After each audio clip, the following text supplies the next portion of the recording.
আসসালামু আলাইকুম। আমি মুমিনুর রহমান। আজকে আমরা আলোচনা করব নবম দশম শ্রেণীর পরিসংখ্যান এর গণসংখ্যা নিবেশন সারণীর বহুভুজ নিয়ে। তো আমরা এখানে দেখতে পাচ্ছি যে প্রথমে আমাদের একটা সারণী দেওয়া আছে এখানে। তো আমরা এখানে দেখো শ্রেণী ব্যাপ্তি এবং গণসংখ্যা এটা কিন্তু আমাদের প্রশ্নের মধ্যে কি থাকবে, দেওয়া থাকবে। তো আমাদের এই বহুভুজ করার জন্য শ্রেণী মধ্যমানটা আমাদের করে নিতে হবে। তো দেখো এখানে শ্রেণী মধ্যমান বলতে আমরা কি বুঝি।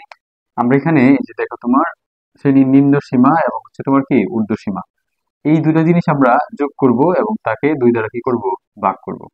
তাহলে দেখো তোমার এখানে কত হয়, 40 আর 31 হচ্ছে তোমার 71। আমরা যদি দুই দ্বারা ভাগ করি তখন কিন্তু কত হবে তোমার 35.5। এই যে আমরা কিন্তু এখানে 35.5 লিখছি। তারপর এখানে এটা দুটো যোগ করব, দুই দ্বারা ভাগ দিব 45.5।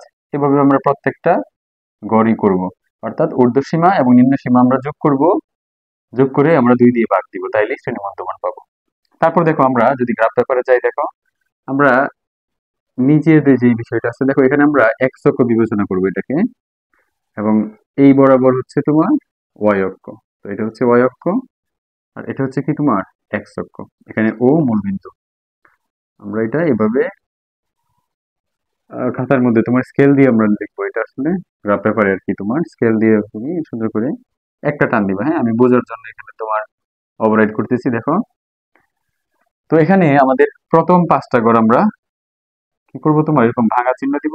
তার কারণ হচ্ছে তোমার যে আমাদের মান কিন্তু তোমার এটা কিন্তু মূল বিন্দু 0 0, তো আমরা তো আর 0 0 থেকে শুরু করি না, এর জন্য তোমার এখানে আমরা ভাঙা চিহ্ন ব্যবহার করব। তারপর আমরা এখানে মান বসাবো, দেখো কি বসাবো, এই বরাবর শ্রেণী মধ্যমান বসাবো। এই বরাবর আমরা বসাবো হচ্ছে তোমার শ্রেণী মধ্যমান। এখন আমাদের শ্রেণী মধ্যমান তুমি খেয়াল করবা যে 35.5 থেকে, কিন্তু আমরা এখানে শুরু করবো হচ্ছে তোমার 25.5 থেকে। প্রশ্ন হচ্ছে স্যার কেন?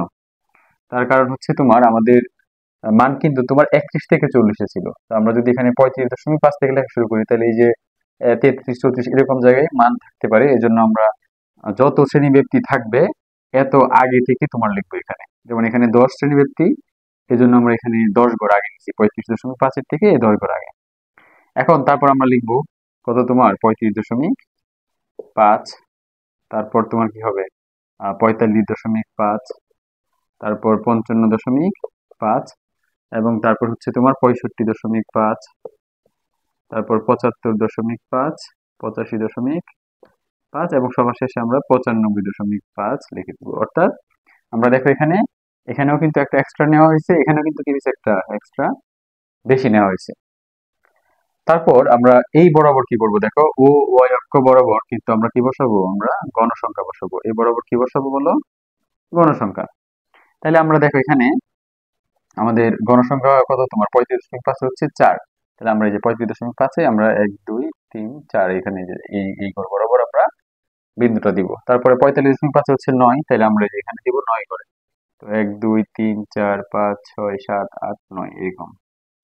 তারপর তোমার হচ্ছে 15, তাহলে পরের ঘরে আমরা গুনে সুন্দর করে তোমার 15 নম্বর করে দিবা, এই বরাবর একদম যেখানে তুমি লিখবা। তারপর হচ্ছে 20, তাহলে আমরা এই যে 65.5 এর মধ্যে কত আছে বলো, এই যে 20, আমরা কিন্তু এখানে এই বরাবর লিখবো একদম 20-এর মধ্যে গিয়ে তোমার হচ্ছে কোটা দিব। তারপর হচ্ছে তোমার 11, তাহলে আমরা এখানে এই ঘর বরাবর হচ্ছে তোমার 11টা ঘর যাবো তোমার। তারপর তোমার হচ্ছে কত, 7, আমরা তোমার হাতে গোনে কয় ঘর যাবো, তোমার এই যে 7 ঘর যাবো। তো আমাদের এখানে হয়তো আমরা অ্যাকুরেটলি নিই নাই, কিন্তু তোমরা অ্যাকুরেটলি গুনে গুনে 5 ঘর পর পরে তোমার হচ্ছে নিবা সুন্দর করে, ঠিক আছে। তারপর আমরা কি করবো, দেখো এখানে এই যে এই বিন্দুগুলো তোমার কি করে দিব, জাস্ট যোগ করে দিব।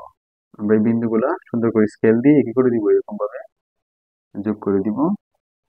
তবে এই যে এখানে যে এক্সট্রা নিছিলাম আমরা, এখান থেকে যে যোগ করবো এটা কিন্তু আমরা সরাসরি যোগ না করে আমরা একটু এরকম ভাবে তোমার ডট ডট দিয়ে দিব, ঠিক আছে। ডট ডট দিয়ে ওর সাথে আমরা কি করব, মিলাই দিব। এবং এটাই হচ্ছে আমাদের গণসংখ্যা বহুভুজ। তো এখানে আবার তোমার সরি, এখানে আমরা কিন্তু লিখতে ভুলে গেছি আমি, যে এখানে আমরা কিন্তু এই যে যেমন 5 ঘর পর 5, তারপর 10, তারপর 5 ঘর পর 15, এরপর 5 ঘর পর 20, আমরা 25 পর্যন্ত ধরো লিখলাম। তো আমার মান তো তোমার হচ্ছে কি, তোমার বলো এখানে মান কিন্তু তোমার আমার, তো এখানে 25 পর্যন্ত আমরা লিখতে পারি। মান কিন্তু তোমার আমাদের 20 পর্যন্ত সর্বোচ্চ আছে, ঠিক আছে। তো এখন এটার জন্য তোমার যদি আমরা বাংলা লেখার কথা বলি, তাহলে দেখো আমরা কি করব, আমরা এখানে লিখবো যে কি করছি বলতো, এখানে ও এক্স অক্ষ বরাবর, ও এক্স অক্ষ বরাবর ক্ষুদ্রতম বর্গের এক, ক্ষুদ্রতম বর্গের এক গড় সমান আমরা কি করছি বলতো, আমরা কিন্তু এক গড় সমান 2 একক নিছি। কেন? কারণ আমাদের কিন্তু তোমার 10 ব্যাপ্তি ছিল, কিন্তু আমি কিন্তু 5 গড় পরে পরে কি করছি, তোমার একটা মান তোমার বসাইছি। কারণ হচ্ছে যদি 10 করে নিই আমাদের তাহলে চিত্রটা দেখতে সুন্দর হবে না, অনেক বড় হয়ে যাবে চিত্রটা তখন। হ্যাঁ, এজন্য সুবিধার্থে আমরা তোমার হচ্ছে এক গড় সমান 2 একক।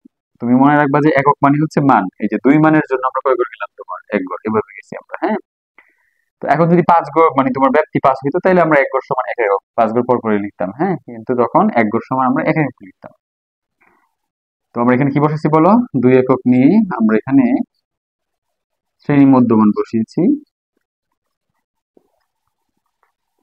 এবং আমরা ও ওয়াই অক্ষ বরাবর কি করছি বলো, ও ওয়াই অক্ষ বরাবর ওইখানে কিন্তু তোমার আবার এক গড় সমান কি নেওয়া হয়েছে, এক একক নেওয়া হয়েছে। কারণ আমরা কিন্তু কোনো বেশি বা কম গড় যাই নাই, এক এক করে নিয়ে গেছি। তো সেক্ষেত্রে আমরা এক গড় সমান কি এক একক নিয়ে আমরা এই বরাবর কি বসেছি বলো, আমরা কিন্তু এক একক নিয়ে এখানে তোমার গণসংখ্যা বসানো হয়েছে। তাহলে তুমি গণসংখ্যা বসিয়ে কি করা হলো তোমার, আহ গণসংখ্যা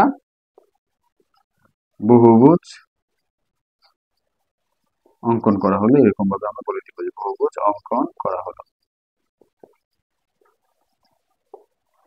এই হচ্ছে বিষয়। এবং এখানে আরেকটা কথা তুমি উল্লেখ করতে পারো যে যে মূল বিন্দু,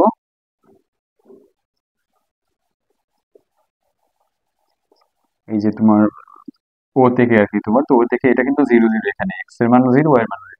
তো এখান থেকে তোমার কি পর্যন্ত মান আমাদের, এই যে 25.5 লিখছি না আমরা, 25.5 পর্যন্ত মান বোঝাতে এই যে এরকম যে চিহ্নটা আমরা দিছি এটাকে বলা হয় হচ্ছে তোমার, এরকম যে চিহ্নটা দিছি আমরা এখানে এটাকে বলা হয় ভাঙা চিহ্ন। এরকম ভাঙা চিহ্ন ব্যবহৃত হয়েছে, এই কথাটা আমরা জাস্ট এখানে বলে দিব, তাইলে আমাদের লেখাটা কমপ্লিট হবে। এই হচ্ছে বিষয়। এখানে আসলে আমরা, তুমি যদি একটু খেয়াল করো, আমরা কিন্তু অ্যাকুরেটলি নেই নেই, 5 গড় পর পর নেই নেই। আমরা এটা জাস্ট তোমাকে বোঝার সুবিধার্থে আমরা এঁকে দিলাম। তোমরা যখন গ্রাফের পরে আঁকবা তখন সুন্দর করে 5 গড় পর পর গুনে গুনে তোমরা নিবা, তাইলে এটা কমপ্লিটলি